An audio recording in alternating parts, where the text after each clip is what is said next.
লাকাল হামদু ইয়া রব কামা ইয়ানবাগি লিজালালি ওয়াজহিক ওয়া আযীমি সুলতানিক। আসসালাতু ওয়াসসালামু আলা রাসূলিল্লাহ।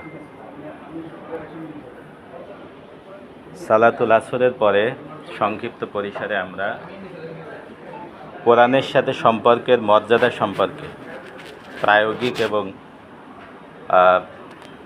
দুনিয়াতে এবং আখেরাতে মর্যাদা সম্পর্কে কিছু কথা একেবারেই সারমর্ম আপনাদের সামনে তুলে ধরার চেষ্টা করব।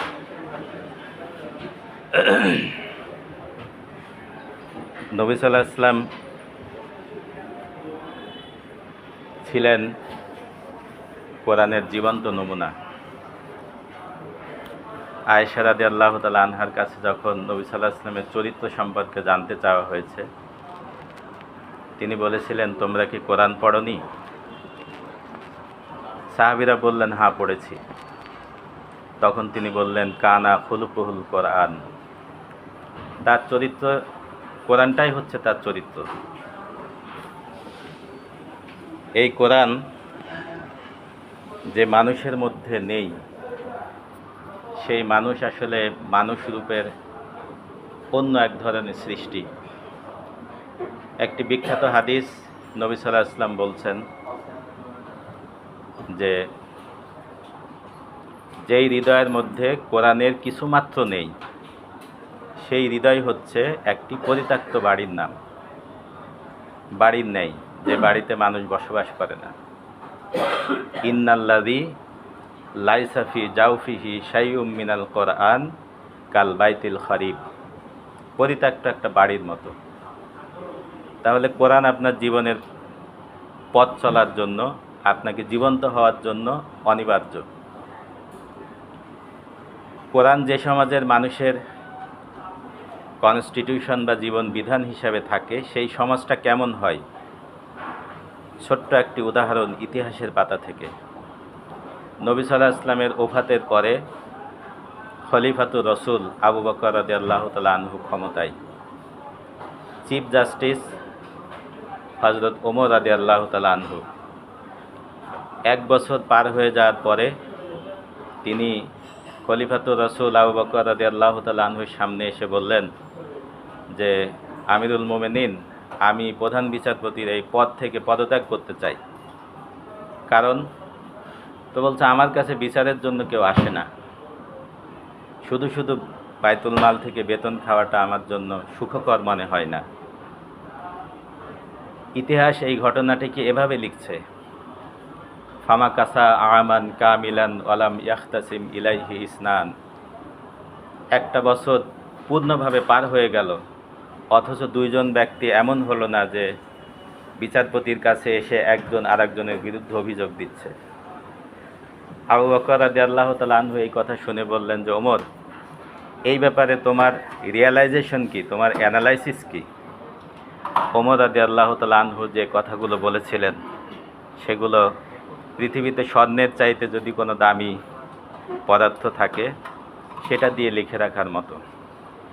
তিনি বলেছিলেন, হে আমিরুল মোমেনিন, আদ-দীনু হুমুন নাসিহা ওয়া মানহাজুহুমুল কোরআন ওয়া আমালুহুম আল আমরু বিল মারুফ ওয়ান নাহয়ু আনিল মুনকার। ইযা মারিদা আহাদুহুম আদুহুম ওয়া ইযা ইফতাকারা আহাদুহুম নাসারুহুম। তিনি বললেন যে, আমিরুল মোমেনিন, কোরআন যে সমাজ ব্যবস্থা, এই সমাজ ব্যবস্থাটা এরকম হওয়ার কারণ হচ্ছে তাদের আদ-দীনু হুমুন নাসিহা, তাদের জীবন পদ্ধতি হচ্ছে একজন আরেকজনের কল্যাণ কামনা করে। ওয়া মানহাজুহুমুল কোরআন, আর তাদের মানহাজ, পথ চলার পদ্ধতি, কনস্টিটিউশন হচ্ছে আল কোরআন। ওয়া আমালুহুম, আর তাদের কর্মসূচি হচ্ছে আল আমরু বিল মারুফ ওয়ান নাহয়ু আনিল মুনকার, যে তারা সৎ কাজের আদেশ দেয় আর অসৎ কাজকে তারা বাধা দেয়। ওয়া ইজা মারিদা আহাদুহুম আদুহুম, তাদের মধ্যে একজন যদি অসুস্থ হয়ে পড়ে তাহলে অনেকেই তাকে দেখতে যায়। ওয়া ইজা ইফতাকারা আহাদুহুম নাসারুহুম, আর তাদের একজন যদি অসুস্থ হয়ে পড়ে তাহলে অনেকেই সাহায্যের হাত বাড়িয়ে দেয়। এটা বলে তিনি বললেন যে, আমিরুল মোমেনিন, এই যেহেতু এই সমাজের অবস্থা, সেহেতু এখানে বিচারপতির দরকার নেই। তাহলে কোরআন যে সমাজে জীবন্ত রূপ লাভ করে, সেই সমাজের চিত্র এমনটি হয়। এবার আসুন কবরের জগতে আমি সংক্ষিপ্ত পরিসরে শেষ করছি, দুটি কথা বলি। কবর এবং জান্নাত। ওহুদের ময়দানে শুহাদায়ে ওহুদকে দাফন করা হবে, কাফন দেওয়ার কাপড় নেই। নবী সাল্লাল্লাহু আলাইহি ওয়াসাল্লামের কাছে বলা হলো যে শহীদদের কিভাবে দাফন করব। তিনি বললেন যে তোমরা ইসনান সালাস আও রুবা, এক কবরের মধ্যে 2 জন 3 জন 4 জন করে রাখো। তিরমিজির হাদিস।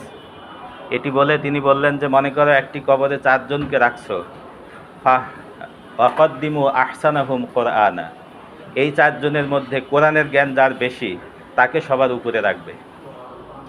আপনি চিন্তা করতে পারেন, ওহুদের শহীদ, বদরের শহীদ, যাদের উপরে পৃথিবীর আর কারোর মর্যাদা হতে পারে না, সেই শহীদদের মধ্যেও কোরআন বিভাজন তৈরি করে দিল যে কোরআনের জ্ঞান যার বেশি সেই শহীদদের মধ্যেও শ্রেষ্ঠ।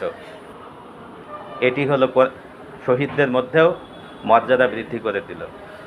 এরপরে আপনি চলে যান আপনার কাঙ্ক্ষিত ডেস্টিনেশন জান্নাতে।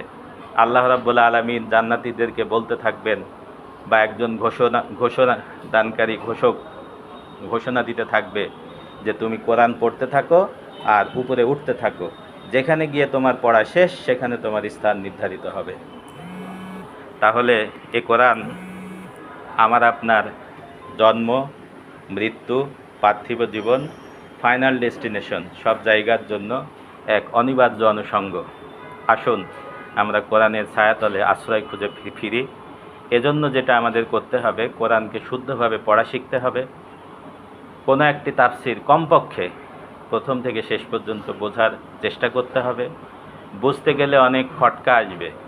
বড় বড় মুফাসসিররাও কোরআনের সব কিছু বুঝেন নাই, বোঝা সম্ভব না। কোনো ইসলামিক সঠিক বাস্তবভিত্তিক নলেজ আছে, স্কলারের সহযোগিতা নিতে হবে। যতটুকু সম্ভব সিনায় ধারণ করতে হবে। আমি বারবার বলি এবং ভয় পাই, আমার জীবনের বড় ব্যর্থতা হলো যে আমি হাফিজ না। আমি যদি সূরা কাউসার জানি তো জান্নাতে আমার, মনে করেন আল্লাহ তাআলা দয়া করে সব মাফ করে জান্নাতে দিয়ে দিলেন, এখন আমি সূরা কাউসার পড়ে থেমে গেলাম, আমার স্থান কোথায় হবে? আর যার সূরা বাকারা শেষ হয়েছে তার স্থান কোথায় হবে? তো সেই জায়গা থেকে আপনি আপনার সফলতার স্থান নির্ধারণ করুন। আল্লাহ তাআলা আমাকে সহ এখানে উপস্থিত যারা, তাদেরকে তৌফিক দান করুন। হাযা মা ইনদি ওয়াল ইলমু ইনদাল্লাহ, আলাইহি তাওয়াক্কালতু ওয়া ইলাইহি উনীব। আসসালামু আলাইকুম ওয়া রাহমাতুল্লাহ।